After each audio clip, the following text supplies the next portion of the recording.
May alok na auction sale ang Pag-ibig sa kanilang mga hawak na foreclosed property.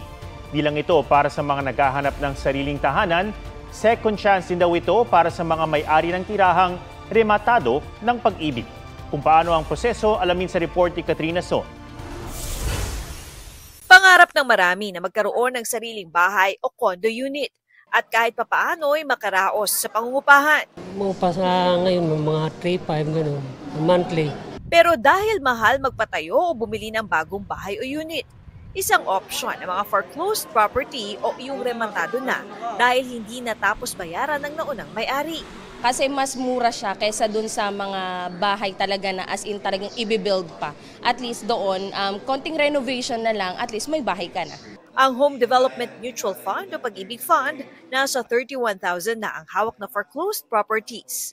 May alok na sale para sa mga iyan ang Pag-ibig, simula nitong August 25 hanggang sa December 14, 2025. Marami ay hindi pa handa sa pagbili ng bahay kasi malamang namamahalan sila o kaya kulang pa yung kanilang kinakita.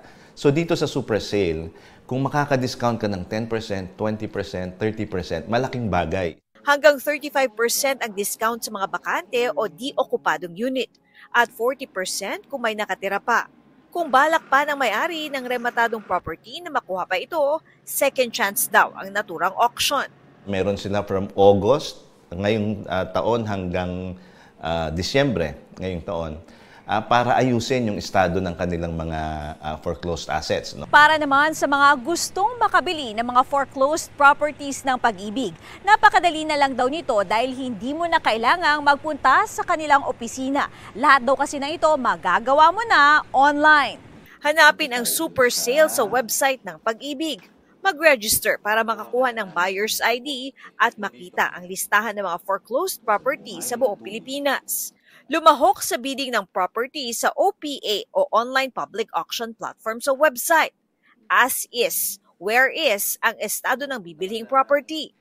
Kaya para hindi sayang ang pagbid, payo ng Pag-ibig. I-check maigi ang mga nakasaad na detalye tulad ng lokasyon nito, sukat o floor area, kung occupied ito o hindi, at iba pang detalye sa mga larawan ng property. Pwede ring pumunta sa Pag-ibig branches para magpa-schedule ng site visit.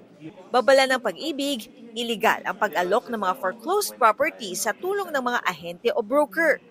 Katrina Son, nagbabalita para sa GMA Integrated News.